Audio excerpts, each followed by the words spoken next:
To understand the major characteristics of autoethnography, it's important to understand the origins of the research method. In the 1980s, there was a crisis of representation with regards to anthropological research. The representation crisis acknowledged that lots of anthropological research at the time was based in themes of colonialism and asymmetry of power. Researchers at the time realized that absolute objectivity and academic authority from researchers disconnected the personal subjectivity of experience from the objective research about these subjects. Essentially, objective research about certain groups of people was being used without considering the subjective experiences of those involved, which were typically marginalized groups within society. There was a need for more reflexive research methods, and they noticed that human research is not objective. Personal experience, positionality, partiality, emotion all play a part in the way that research is conducted and carried out. So now I'll talk a bit about the general characteristics of an autoethnography. Breaking down the word autoethnography itself, auto means personal experience, ethno means cultural experience, graphy means to systematically analyze. So to tie it all together, essentially an autoethnography is a combination of an autobiography and an ethnography. Researchers will write about personal experience and epiphanies stemming from being a part of a culture or possessing a specific cultural identity, and then use research literature to apply it to the broader cultural research. So the main goal is to make the reader more familiar with the characteristics of a culture and provide an environment where one can understand the epiphanies and thoughts that were generated while being a part of that experience. The main question being, how does your experience fit into academia's current understanding of a specific cultural experience or identity? There are not necessarily specific sections of an autoethnography, but everyone has some specific elements that make it this type of research. First off, the researcher needs to identify patterns through detailed descriptions of interpersonal and personal experiences. This can be through field notes, interviews, artifacts, or anything like that.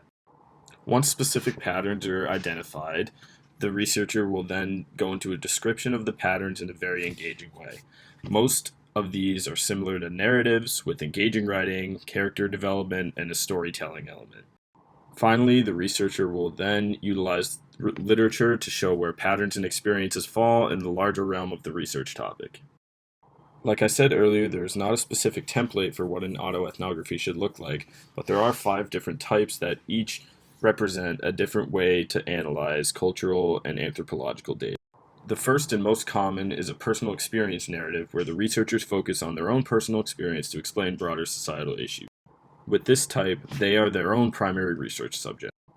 The next would be a reflexive or narrative ethnography, with an emphasis on the ethnographic encounter with the researcher's own experience incorporated into the research. This one analyzes how the researcher fits into the world or the culture that they are studying.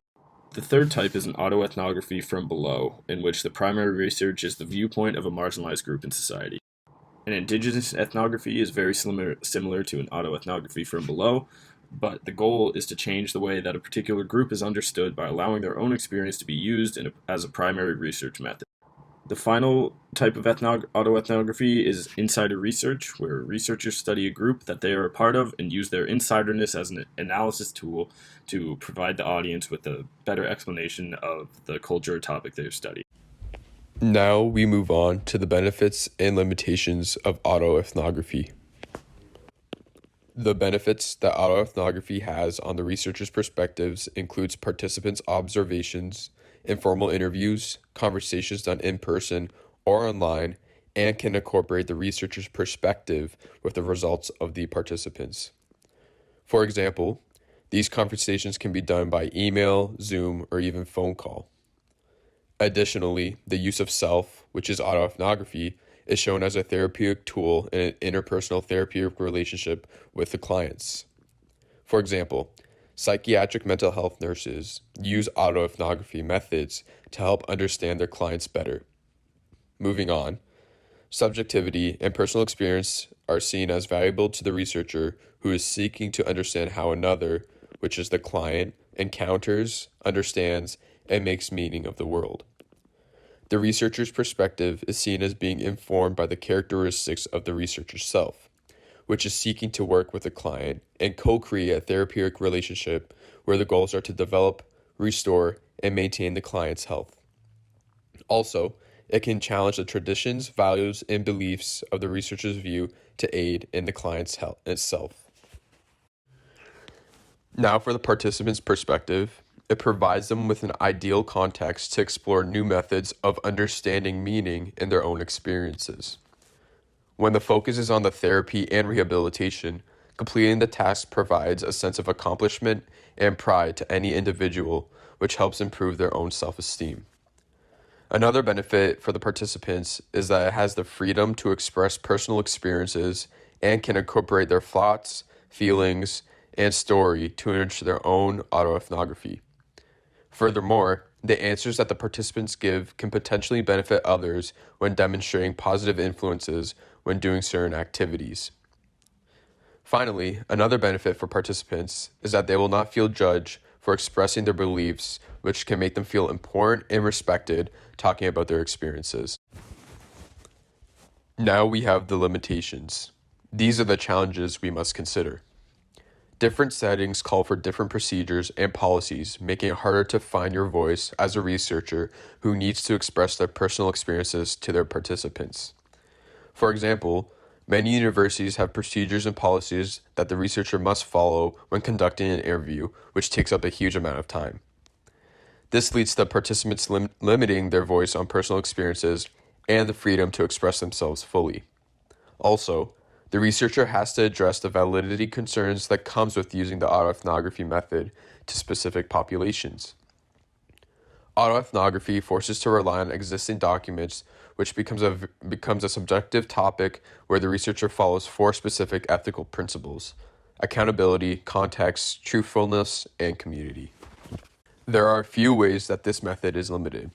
Depending on the population, the validity of the interview and the procedures and policies vary significantly. For example, interviewing university students will take up more time than interviewing individuals at a workplace because of the procedures and policies listed.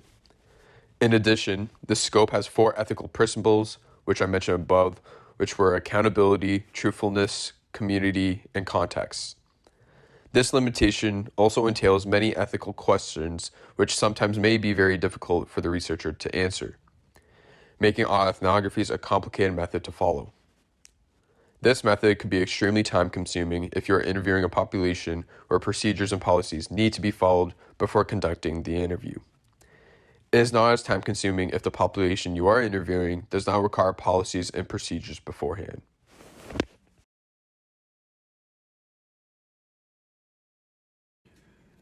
There are many ethical challenges and considerations we need to take when conducting autoethnography research. Autoethnography needs to be considered in 2 contexts: personal and non-active participants. For personal challenges, it may include keeping confidentiality and privacy of the author. It can be painful to remember and write something about the past.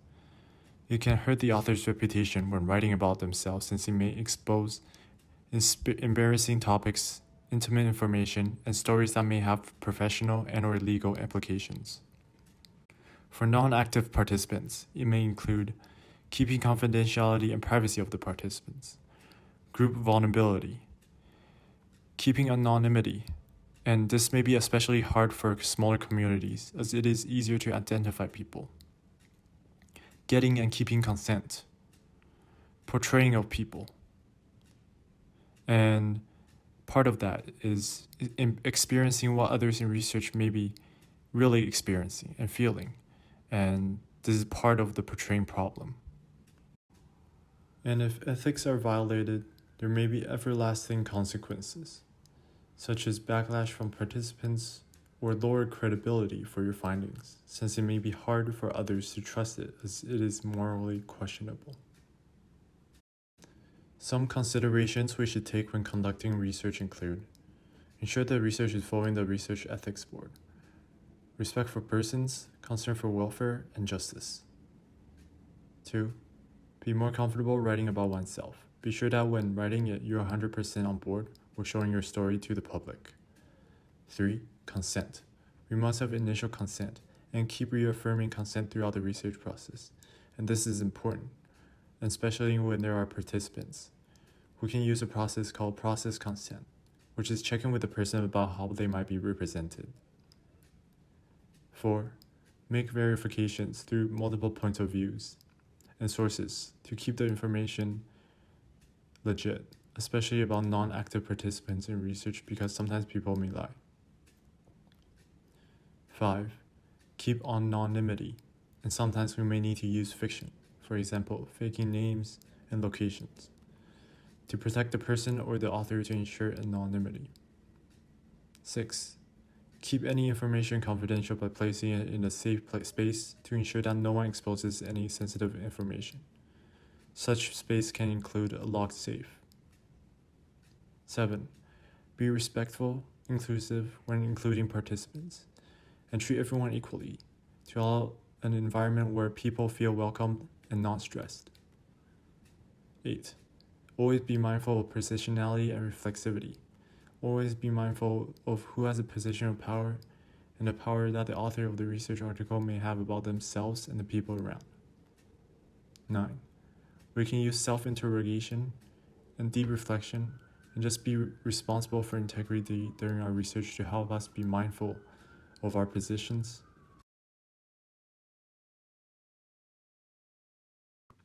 Kinesiology is a multidisciplinary field studying many concepts between the human body and human rights. When considering the three disciplines of kinesiology, physical culture studies, behavioral, and biophysical, autoethnographies have most relevance to the physical culture stream. Autoethnographies allow for the consideration and exploration of self-reflection, which is then used to try and understand personal experiences in relation to physical culture.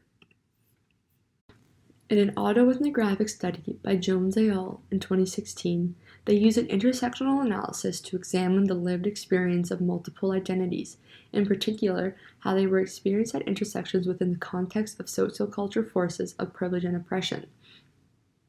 Looking at this idea, the concept of intersectionality is present, which much of the physical culture stream of kinesiology considers.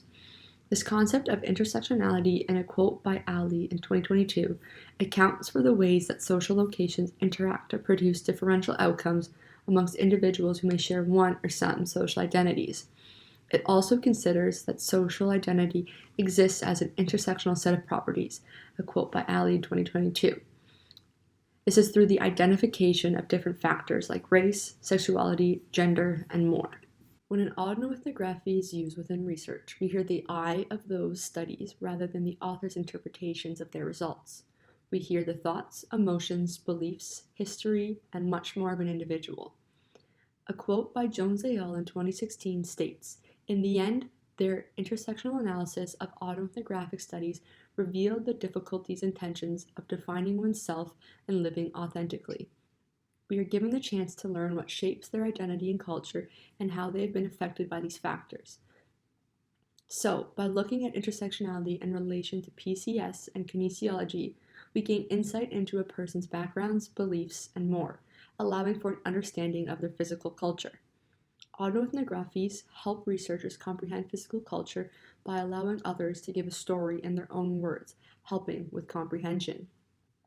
This qualitative method has relevance to kinesiology for its abilities to provide reasoning and examples of physical culture and the ways it is developed, portrayed, and identified through personal experiences and physical culture formation.